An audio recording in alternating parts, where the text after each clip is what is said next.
Welcome to Latina Nomad. Sorry, we're having a few technical issues this morning, but today I'm very excited to introduce Michelle to you. But before we go into the introducing you to Michelle, I want to make sure that you guys are aware that we are loading all the videos onto YouTube via the Latina Nomad website. And yesterday we met with book author and film producer Derek, who wrote this amazing Christmas book to bring joy to children everywhere, and you can find that on the Dare to Be website, daretobnyc.org. And he gave an incredible tip to everyone yesterday. Treat your life and your plans as a story. He says you should be the author of your own book, and your life is a book, and you should write it out with the details. Find out more about the tips he gives on latinanomad.com. With that said, Michelle, thank you so much for being here. I'm super excited to have you. No, thanks for having me. Yeah. So you have so many amazing things going on, and I want to make sure that everyone knows about it. So let's first start with what you need. Let's start with that, and then we're gonna wrap it up again, and then we'll explain, and then everyone will understand. So right now she has a big goal for 2017 that she's been building up to this date now. But we're first going to start with what she needs to make this goal successful. Okay. And then we'll go into why all that stuff and how we got there and everything. But we want to make sure that's out there first. Okay.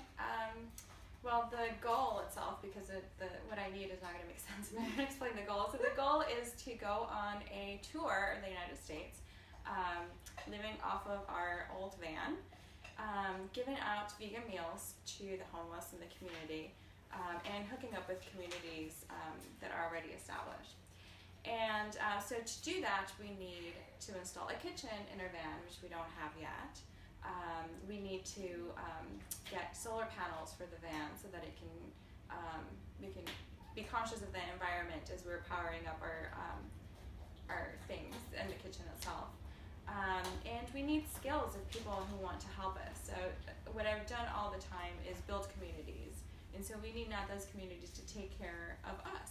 And so those are the things that we need. We need people with skills that are willing to invest into the community. Yes. Awesome. So her story is really exciting. So let's start first with what you used to do before Chili's on Wheels came on board. So, I mean, I've done pretty much everything, but I worked a significant amount of time on nonprofits. Different fields of service, but I always worked in the administrative part, and I was like the data director, making sure that we keep the right data to show the funders that we were accountable to them, the services that they were funding were being served. Awesome. But you also do another job. So right now I'm a translator, English-Spanish translator. Oh, awesome. So when you first started working in the nonprofit sector, is that what you wanted to do? Like, did you set that goal for yourself, or how did you end up in that sector? I've always just wanted to help people. I mean, it really comes from a very simple desire to help people, and so I just felt like my skills were better used in that field. Awesome. So let's tell folks what Chili's on Wheels is and how you set that goal forth to make it come into fruition and make it what it is today. So Chili's on Wheels is a vegan soup kitchen. We serve around 200 meals a week, but it didn't start off as a nonprofit, and it didn't even start off, this wasn't a goal of mine to do either, which I think has a lot to do with in terms of the passion that goes into it, and how people respond to that. So it grew organically. It became just a need for me to teach Ollie, my son, who was 4 years old at the time, to help people, to build community, to know what it means to help others. And so we decided to volunteer on Thanksgiving, giving out food. But there's no vegan soup kitchens in New York, and we're an ethical vegan family. So then I said, so let's just do it ourselves, and I made however meals, 15 meals was all that I could make with my little pots in my kitchen. And we just distributed that in the city. And it was like the first snow of the season. It was super cold. And something about that moment just touched me, and I said, I have to do more. Why am I really doing this? If it's a once a year thing, I'm really doing it. It's more for me than I'm doing it for anyone else. So I'm so sorry. It's okay. You want to sit here, Ollie? This is Ollie, her 6-year-old. Yeah. So come here. You want to wave? Oh, you want to wave at the camera? Over there. Like the Captain America.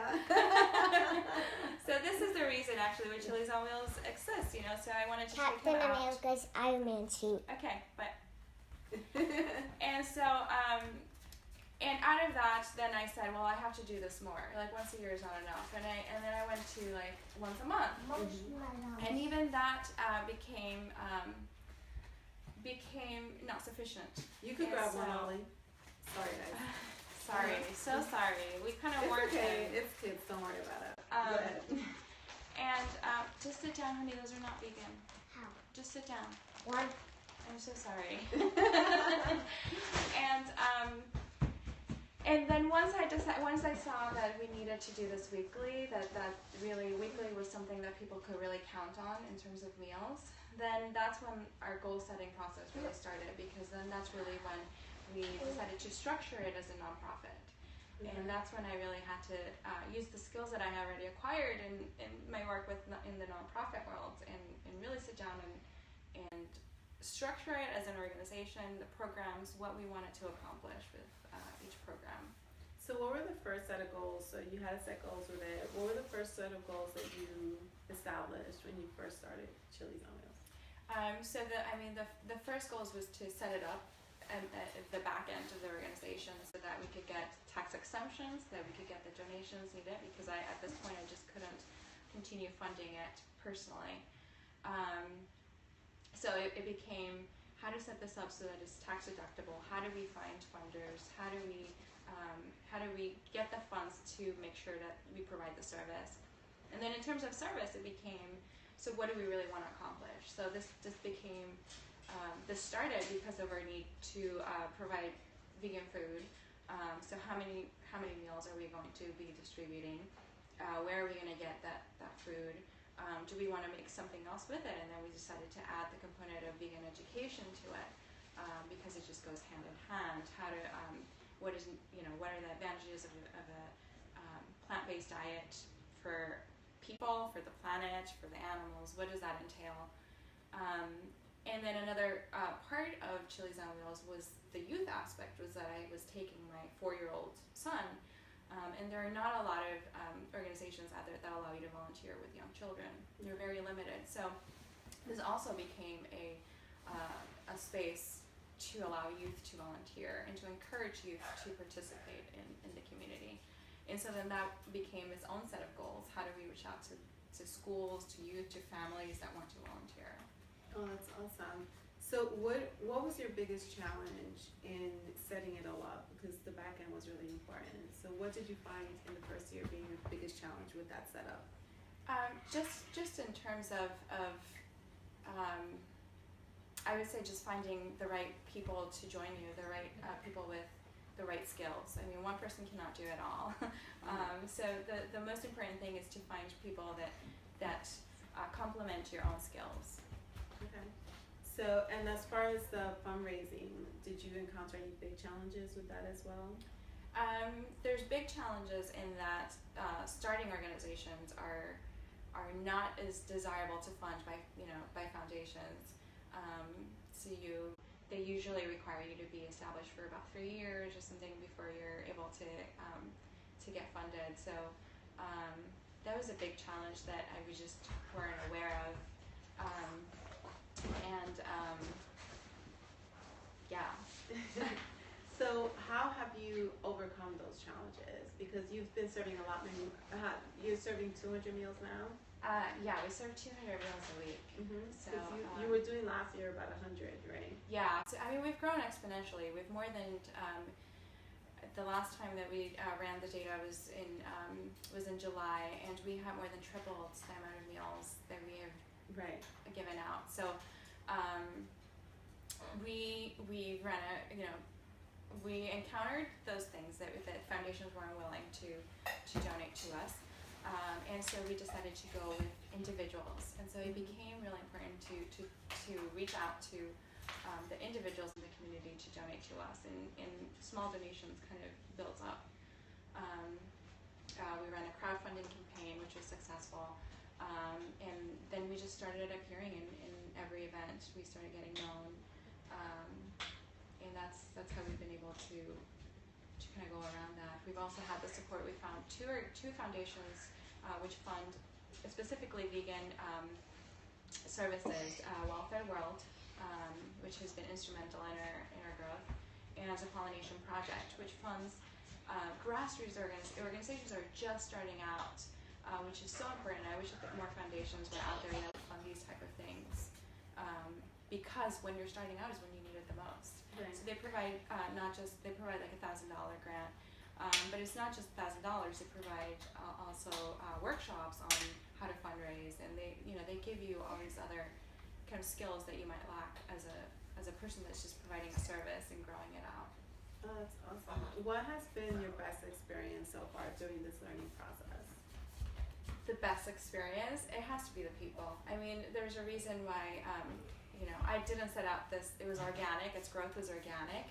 And so there's a reason why I keep doing it. And it's because I get, my biggest satisfaction is seeing the people that I serve every Saturday. There's times, so it's not always easy, right? I mean, anything that you do, there's times where you're tired, you're sick. I mean, these things happen. But it keeps me going always. And there's one particular woman that I don't know if you want to get into like that kind of personal detail, but there's one particular woman that we've served since the beginning. Her name's Irene, and she comes every week. And if I'm ever tired and I don't want to cook, and it's Friday night, I'm like, I'm so tired, I don't want to do this. I always just think of her, and I think of her like maybe the next day showing up and we're not there, and how she must feel like that, not having the meal, and also not having the human contact, because I give her a hug every time that we see, and she talks with us, and so it's more than just the meal. So I think of her, and even if I'm so tired or sick or whatever, I just make it happen, because you have to really decide why you're doing it. Yeah, and I think what's behind that door? Oh, Ollie, we're live right now. Okay, you want to wait? Can you go back and sit down? We're live. Okay. Sorry about that, it's guys. okay. Don't worry about it. So no, you can't go. No, don't go. What? Okay. People live there. Sorry, guys. So we sorry. I am so sorry. Someone is not getting games. Someone is not getting games later if they don't sit down quietly. No games. So I know that's definitely like what's been really exciting for us with J2B is that to be able to see their reaction, and for people like Irene, it's the constant. Being able to have that constant that they know they have something to look forward to when they see you, and that hot meal. But like you said, that experience is really important. So now you've had all this experience doing this, because this is your second year. We just had our second year. So we started in Thanksgiving of 2014. So for Thanksgiving of this year, last week, that marked our second year.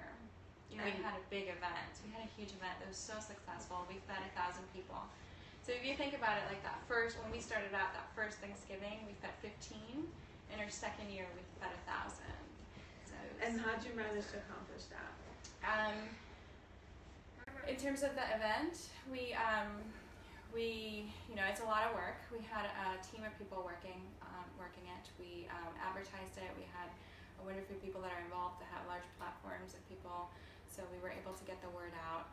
We advertised it on the shelters and around the city. We just walked and talked to people about it.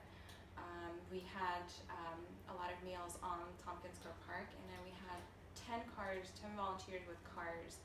So we divided up the city and just delivered meals all throughout the city, all throughout Manhattan. What's the audience that you're serving these meals to? People that are homeless or food insecure. So anyone really that just doesn't have the money for a meal that would like one. No questions asked. Is there a specific age range or group of people that you see coming more frequently to your? We're set up in Tompkins Square Park, and I would say the demographics there are Latino and Chinese. Okay. We have a large amount of people from China that come, and Puerto Ricans that come, and mostly an older audience actually. I want to say like 40s and above. Mm-hmm. So now, how has this prepared you for your next goal? Because you set that big goal of going cross country next year. So let's talk about that and how that goal planning is going for you. Yeah. So something that I feel really proud of is that Chili's on Wheels has become like a hub, like a convergence of communities. So within the animal rights community, there's different factions, and what I've found is that I'm able to get people from different factions into like one space together, serving a common goal.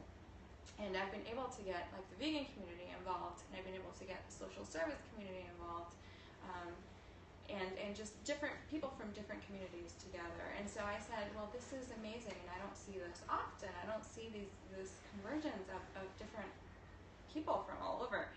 And I just had like a vision of going on the road and establishing this all over. We get requests for people that want to create chapters all the time, and we have different chapters in different cities, but the energy is a little bit different, and I just don't think that people necessarily grasp the importance of making those connections with people across from the sectors that you are in. Oh, that's awesome. So where are you now? What other chapters do you have? Well, we have a San Diego chapter, Denver, Baltimore, and Puerto Rico. What was that process like? Those just people that reached out to me and said, I love what you do. I want to be able to do it in my own space. And so just kind of give tips on how to do that. We started partially funding them, and and giving away our strategies for making that happen. And so that's something that we're really looking forward to, going around the country and either teaching these already established chapters how to be more proactive in getting other people involved, so that it builds up on its own.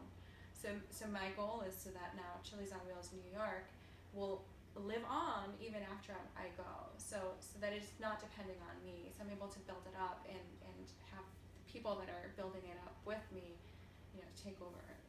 How has that transition been, prepping people for your? It's been amazing, separation? but it's been amazing because I am surrounded by amazing people.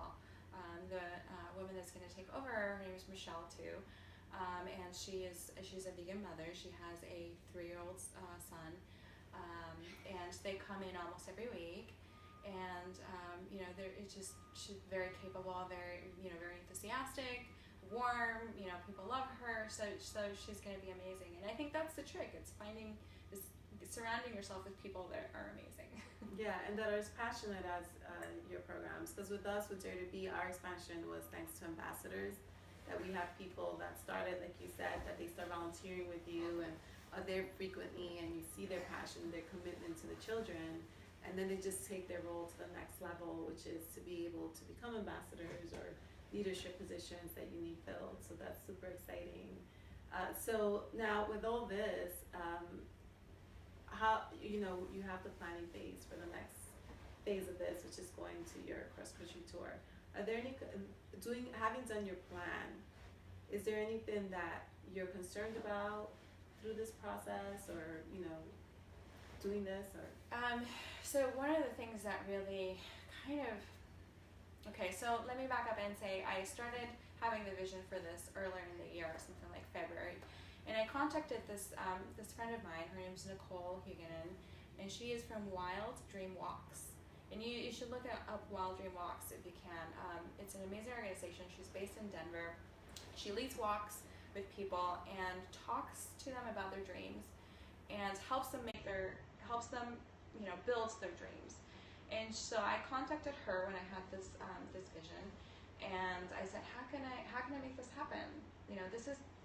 am I nuts? Like, because that's one of the things that, you know, sometimes when you have a big dream, it's like, am I being realistic? You know, and you really do need the support of someone. You need to talk to someone about it, because otherwise you just get stuck in your head, and it's hard to tell if you're just being unrealistic or you're being too harsh on yourself or not. So I reached out to her, and you know, we started working towards it. You know, we started saying, okay, so what would you need? I didn't even have the van at this point, so it just became like, okay, so I need to get the vehicle. Step one. Step one, right? Step one. Get wheels. Right. So so that's, you know, that's how it started. And so then when the elections came through, I did have a moment of real panic, being a Latina woman, having a son with pink hair. It's just, you know, it became a little bit scary. What am I going to encounter on the road? Seeing all these new you know, hate attacks happen all throughout the country, and it just, you know, am I going to be safe on the road? And so that, I would say, you know, was the first time that I kind of doubted it. But you know, ultimately, you know, I just kind of sat with that fear, and I just said, well, you know, if there's any time to be brave, it's when things are scary, right? I mean, I can't. If you see a challenge, you can't just back away from that because of fear. Like, fear is not the factor. Right. So. Yeah, it is. It's definitely changing times, and you know, it'll. So, how are you planning to set yourself up with this trip? And are you setting up with people in each location? Do you already know what states you're going to directly? Is that part of it, or? Yeah, so I don't know yet. There's a, if you go to our website, chilesonwheels.org, and on the V-Team tour, there's a button there to request a stop. So we encourage people that want us to be there, that wants to set up a chapter, to just kind of fill out that form, let us know that you want us to stop. And we just soft launched it in Thanksgiving, so we're hoping that in the next month or two we'll get a lot of responses as we continue to push it and advertise it and talk about it, and that will give us a better idea of where we want, you know, where we're needed and where we need to go. And are you looking to connect in just other terms with people as far as like resources for you out there as well, versus just the chapter to be able to? Yeah, so at this point we're looking for people that want to help us out in any shape or form. So we're open not just for people that want to start a chapter, but people that want us to go to their community center and talk to them about veganism, or talk to them about community building, or we want to find people who are willing to lend us, you know, a crash in their home. So we're going to be living out of the van, but maybe a space to park the van, you know. So we're the way that we've set up Chili's on Wheels is we've taken care of the community, you know, not just with meals. We do clothing drives, we all come together for the community. And so we're hoping to kind of live by that credo we help each other out in whatever we have. It's not just money that we have. Money is a tiny portion of our capital. We have connections, we have homes, we have food, we have, you know, knowledge that we can share with each other. And so that's really what I'm really excited about, is connecting with people at that level. Awesome. So, you know, in the goal planning phase, there's always, you know, the logistics and, you know, all the business side of things. But you're a mom. Right. You're a mom you clearly first. see it. Yeah. You're a mom first of this amazing child. So how is that planning coming into everything? Because, you know, you have a 6-year-old, and so how's that plan, and how does that come into it, and what are you envisioning during that process? So you have to be flexible, and I think flexible and adaptable, I think, are two of the crucial things when you're setting up goals. As you can see, we have an interview, and she comes with me. And even though we have a conversation about maybe sitting still, that doesn't always happen, and you just have to kind of roll with it, right? And it's the same in everything. I think that being a mom and having that kind of patience, in that things don't always turn out the way that you want, or you know, having that flexibility and adaptability really helps you out in business, in nonprofit work, in anything, because you can, you know, things don't always work out like you expect it to. So awesome. So if you know, what advice can you give to people that, you know, because we're doing this because the new year is coming, this is December, and everyone starts thinking about, oh my goodness, all the things I didn't accomplish, or the things I did, and the new things I want to accomplish. So, what's a piece of advice that you could give people that are planning for New Year? Look at what, find what you want, and really sit with what it is that you envisioned for yourself, that you want to accomplish, that you want. Make sure that it's attainable, because celebrating successes is crucial. If you're not able to celebrate a success, you feel comfortable enough to keep reaching out for more. So find something that is realistic for you to achieve, but not something that's so small that it won't make you feel comfortable with that success. So something that's attainable, but a step up, and that builds you up and helps you out to go for the second one. So kind of do like a little, a step-by-step kind of, visualization of what you want and how to get there. Awesome. So one of the things that I really admire about you is your resilience. That no matter what's going on and, everything that you have in front of you, you still manage to keep that smile and that passion and, like you said earlier, that commitment towards the others. Because I think it's really easy to just give up a lot of times, right? So what's a tip you could give to people to keep that going, to keep moving forward? I know, that's really hard because even when you just want to like sit down and go, that's really hard to kind of to put to words, because it's a lifetime of learning, right? For me, it's you just have to have faith that it's gonna go away. Good times go away and bad times go away too. So it's just a matter of just sitting through, if it's a bad time that you're ahead of, just kind of buckle up and just wait till it goes. Don't be stuck in thinking that something is finite, because it's not. It's gonna change. And so if you're in the middle of a dark time, just kind of try to find something, anything that's positive about it. So I like to look at people that are doing good things in the world. That for me is my inspiration. And so I surround myself with people that are making difference in their communities or their lives, lives of others, because just that inspires me. Even if I'm tired in what I'm doing, or it helps me to focus, like, no, there's a lot of good people out there doing really amazing things with a lot of commitment, a lot of guts, and if they can do it, so can I. Yeah, that's awesome. So the takeaway here is definitely from your side. It's about following your passion, following something really passionate about, seeing yourself in it, and really just navigating through it, finding the right people to support you with it, that complement your skill sets, you said. And that's really huge, that we look at what we're good at and look at what we're not good at and what we don't like to do, because we could be good at something and say, we don't like doing that. I said that before. And just being able to say, okay, let me find someone that can take that on so that we're not drowning, like you said earlier. And then really being able to, and on top of pursuing that passion, what you said right now also was, oh my God, sorry, just had the distraction. We've got a macaw and a child. So she's actually been quiet, so it's been great. And being able to keep yourself focused, finding the inspiration. So that you can keep going, and the biggest part, I think, which is great, is knowing that you're going to get past the hurdle. Is really, really important. So tell us again how we could all help you. What are the top things that you need? So I definitely need to put in a kitchen. So anyone with carpenter skills, people that like to build stuff, that know about electricity, that know about how to connect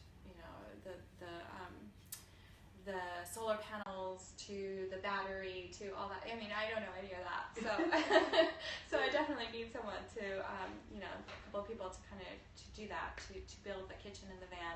The kitchen is crucial because a lot of the meals are going to come out of there that we're going to be serving. So once we have the kitchen in there, we get solar panels for the van to power us up. That would be the most important thing. You can go to our website. I'm sorry, Ollie. Can you go back to the bird? You can go to our website, chilesonwheels.org. and so there's a V Team Tour tab. Go on there, and it lists all the other stuff. I mean, we need a heater in the van that that we can keep on, especially for the winter. We set out in March, so it's still going to be cold. So we kind of, there's a list of things that we need, and skills that you can. So again, not just money, is skills that we need. Whatever capital you got, even if it's just a motivation. Sometimes I feel like people say, "Oh, I don't have anything to give you," but you're doing such a wonderful job, and I like, and that kind of confidence goes a long way. It really does. I have people that do that. They're like, and it's like, oh my God, thanks for the encouragement. It's what I always tell people, because that's so For huge. Sure. That they believe in it, and they want to keep pushing you forward. Yeah. So what are the top 3 skill sets that you wish you have right now? So one of them we discussed is a social media coordinator. Chili's on Wheels is looking for a social media coordinator, just because I don't have time to do all that. And we're in talks with several people, but if you have a digital marketing organization or whatever, feel free to contact us. We're looking for again for the van we need a person who knows how to do the kitchen, how to build that up, and that's pretty much it, I think. Yeah. Awesome. Also the distraction. I can visit you in your house. It's a visit, and you have Call of Duty. Yeah. Okay. Yeah, we have Call of Duty. If you have Call of Duty, if you end up taking them as guests, make sure you have Call of Duty, all right, guys? But on I that don't have note, Call of Duty. yeah. I don't have Call of Duty. Okay. But on that note, thank you so much for joining us. Thank you again, Michelle, for being here, and Ollie. Can I put a little bit with Call of Duty? Ollie, please go back. So on that note, tomorrow, catch us. We'll be able to download this for you guys, and we'll recap the takeaways from this. But please visit her website, chilisonwheels.org. We'll make it available on the social media links. It's already been there, posted on Latina Nomad platforms. Please feel free to send us any questions and reach out to Michelle with any guidance, support, or insights that you may have. All right? We'll see you soon. Remember, think of your lifestyle plan, how you envision your life, what it is that you have to be able to put into it, or what you need to develop, and what it's going to cost you to get out there to do it. And don't be afraid to just take it step by step. It's the little things that matter, and little by little, get there. Just like both of us, I think that's what's really exciting that we have in common. Neither of us planned on establishing a nonprofit, and we were both in different sectors, and it just came about, and things grew organically because we just started. We just started doing what we wanted to do. It's a small scale, and it's grown to be something amazing. So don't be afraid to just start little by little and see if it's really something that you're meant to do. And if it is, then follow it at full force and find those people that support it. Okay, on that note, thanks so much, Michelle. Ciao. Peace.